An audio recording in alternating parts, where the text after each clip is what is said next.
What's happening, you guys? Welcome back to the Let's Go Win podcast. We're here for a Tuesday tune-up, and this is going to be awesome. I can tell you already, just talking off air with this gentleman, you guys are going to get a ton out of this conversation because I didn't want to stop talking. I was like, we have to actually record this thing. But remember, we're here to help you be happy, healthy, wealthy, get better every single day. And I feel like I got better just talking to John off air. John Rossman, a former Amazon executive and author, specializes in leadership, digital transformation, and innovation. He authored popular books like The Amazon Way and Think Like Amazon. He played a vital role in launching Amazon Marketplace and has given 200 plus keynote speeches worldwide. Rossman Partners, his company, provides coaching and advisory services for digital transformations. He advised T-Mobile and the Gates Foundation, led turnarounds at Alvarez and Marsal, and worked with major clients like Walmart, Nordstrom, and Microsoft. John, that is quite the list. I mean, this is the world's economy. You're working with them. This is pretty special, man. Well, I've been fortunate to live in the Pacific Northwest, and for whatever reason, Seattle just has a plethora of really great companies, and I've had the opportunity to work with a number of them. So I feel like I've just, was kind of right person in the right place. Well, one of the things you talk about is leadership, which is one of my favorite subjects. In fact, virtually every video I ever do is on leadership. But you also talk about digital transformation. Yeah. Not my specialty, not even remotely. But I am curious, how did you get into this other than being in the Pacific Northwest? How'd you find your niche into this is really my skill set? Well, it's a great question. So first, I'd focus on that word leadership. It's a word people just, kind of assume, we all know what it is and everything. So the definition that I use for leadership is a practical skill for someone to influence or guide others to accomplish a specific mission. And so working that backwards, well, first you have to understand what the mission is, and then you have to understand who you're leading and what the practical skills are in order to get them there.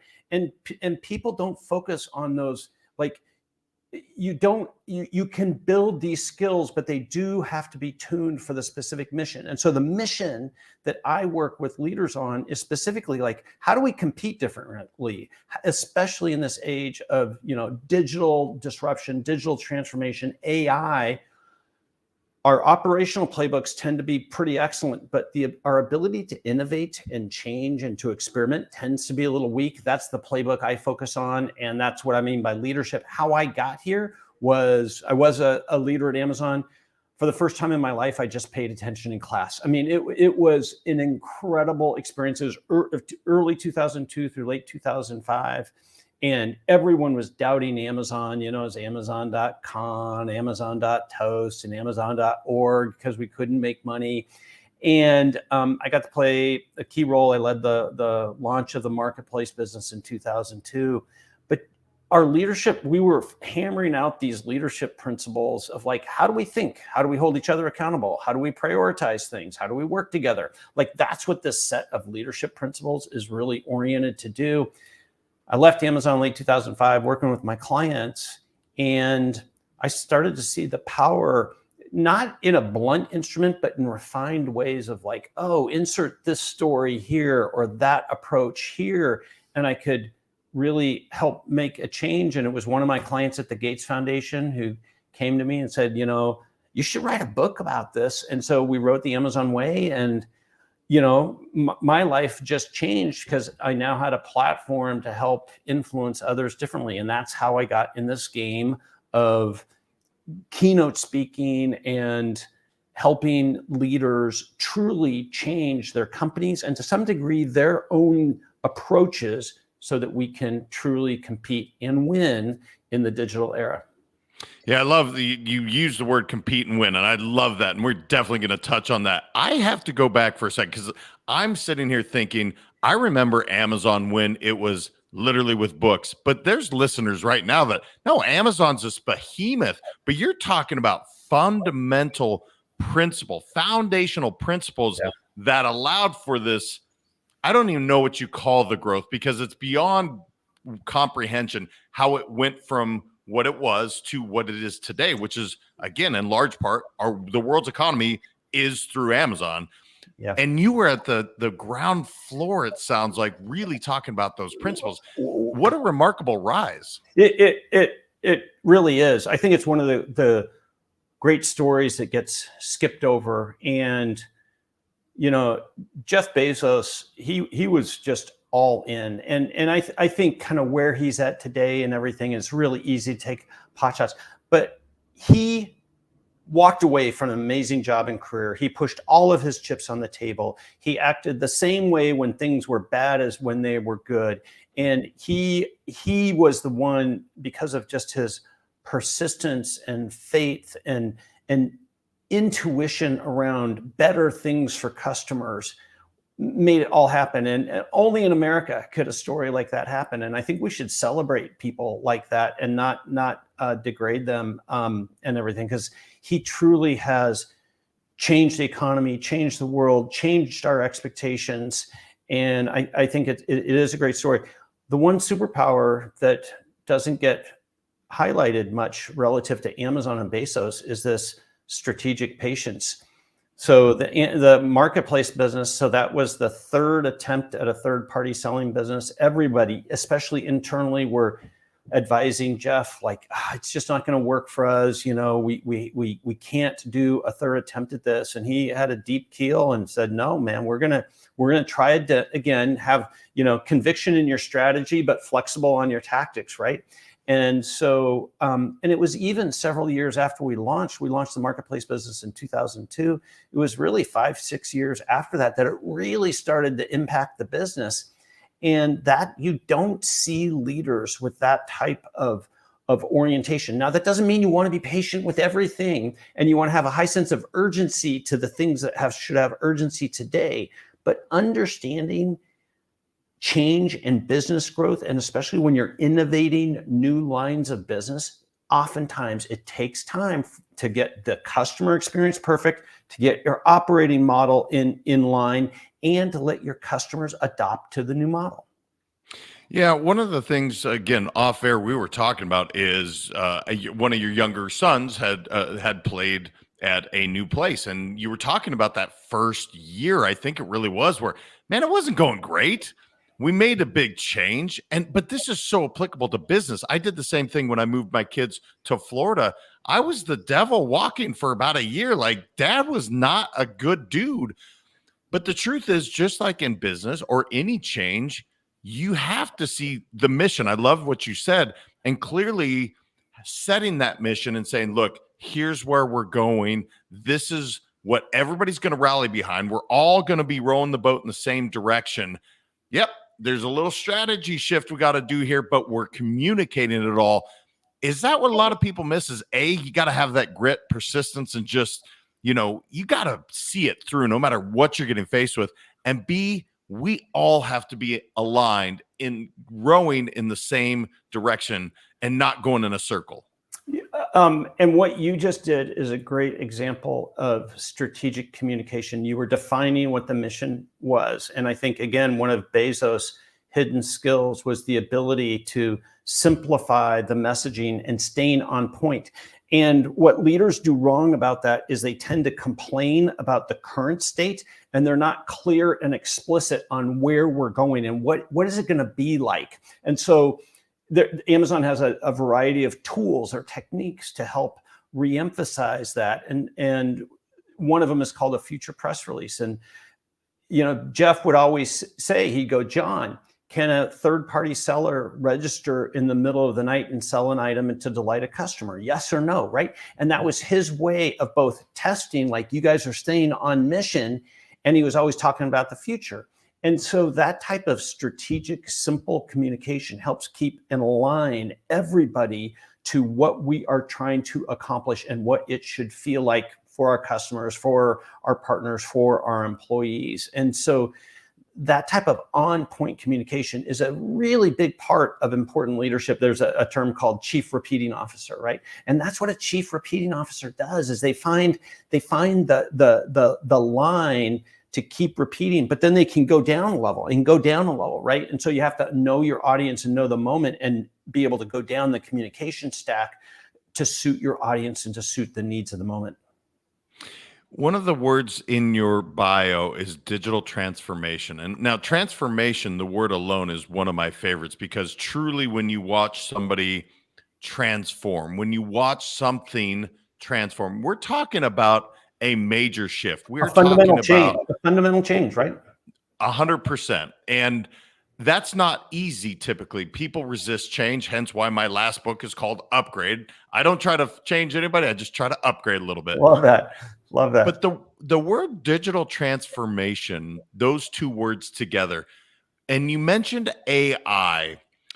For those that have been kind of burying their head in the sand and going, I don't like it, this is not good, you used it in a way that, look, this is a tool for you to use. Right. How are you seeing it in the marketplace, John? How are you utilizing something as profound as AI, which has come out really, really in a prevalent manner over the last year, I'll say?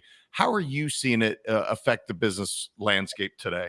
Yeah. So first, digital transformation, as you said, is the fundamental changing of an organization, leveraging digital capabilities. It's an interesting market category, but it's a horrible name for a strategy, right? And so one of the things I always do with my clients is like, we're never going to use that word again. We're going to talk about, some sort of supply chain capability or customer experience capability or operational capability. And we're going to use any tool that we can to be able to test and scale that capability to figure it out, to win, right? And so AI is just a new superpower that we have in order to improve our business, improve the customer experience, reduce cycle time, reduce costs, reduce risks. Those are the things you always want to be focused on in a business. Use any tool in your toolkit you can in order to get there. And AI is just like that tool. The thing leaders really need to focus on is understanding the specific use case of what you believe the future, the innovation would be. And if you can get clear on that upfront, then you can have a portfolio of ideas. You can pick which ones do we test on? How do we test them as cheap and as fast as possible? Put constraints on them, and then decide which ones do we progress with, which ones do we tune, which ones do we pull back. And that, to me, is what real digital transformation is about. It's about systematic innovation within an existing enterprise. There are rare companies that truly have a systematic way in which they explore new ideas. Yeah, no, could learn a ton just spending more time with you on that for sure. The word winning and competing, we were talking off air, and there's almost this feeling of winning somehow is dirty or it's not the end all be all. But if I were to say, okay, company, are you looking to lose? Well, of course we're not looking to lose. Where have we gone wrong here, brother? Where it's like, look, my company's called Let's Go Win. I believe in everyone winning, but sometimes it doesn't feel like we're doing that. And as you said, even mentioning, Amazon, people want to pick away at somebody like a Bezos when the truth is, how many people has he transformed their entire life? Their livelihood is based on this thing that he created that no one thought was possible. He won. He's winning. He's helping other people win. Where have we gone wrong here, brother? Because you and I feel the same words. Come on. I'm an engineer, not an economist, and not a psychologist. But I'll give you my perspective, which is, I think it's become a win-lose mindset, that for me to win, that means somebody else has to lose. And on a personal basis, I think we have to have incredible empathy to help those who have not had the same opportunities we have. Our job isn't to help them win. Our job is to help give them opportunities so that they can win. And I deeply believe that we owe that to every person in our country, the opportunity, the tools in order to make a better lives for themselves, to have the chance to better themselves. And for companies, we've somehow lost the orientation that our job is to create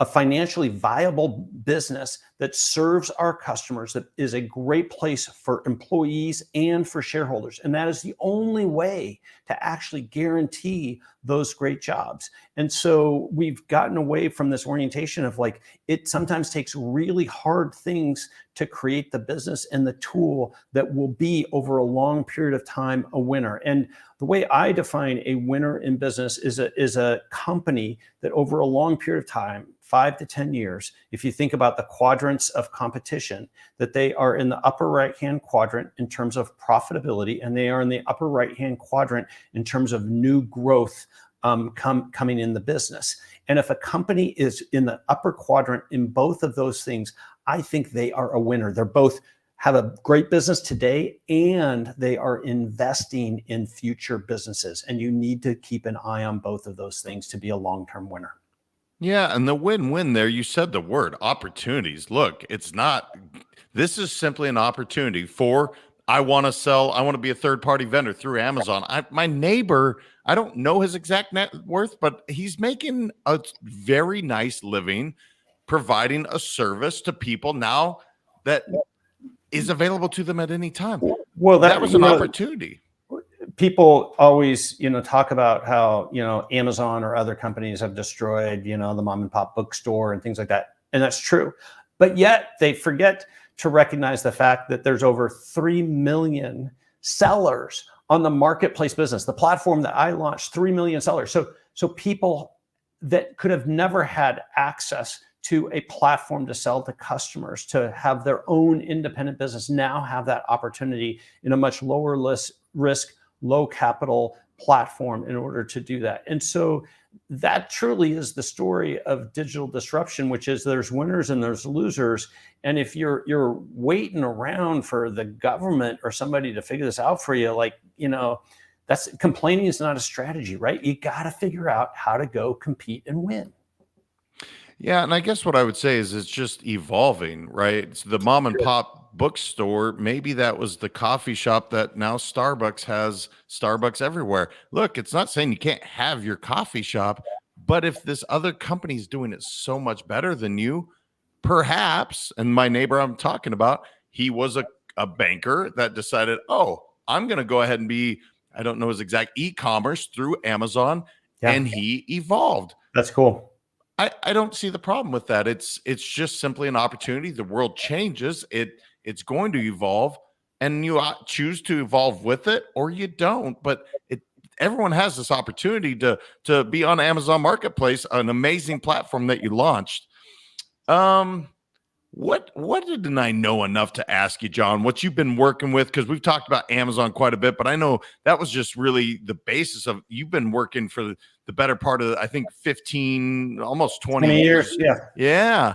So what are you working on now, man? What are you seeing, and how can people kind of get a little bit more of John in their life? Yeah. So my business is kind of part keynote speaking, part advising. I advise clients. It is pseudo coaching, but it really is business strategy advice. Like, we tackle hard problems in their business. And I love working with mid-sized companies because they really have the best opportunity to actually make changes and for leadership to do their job, which is making these types of changes and decisions. I've got a new book coming out next February.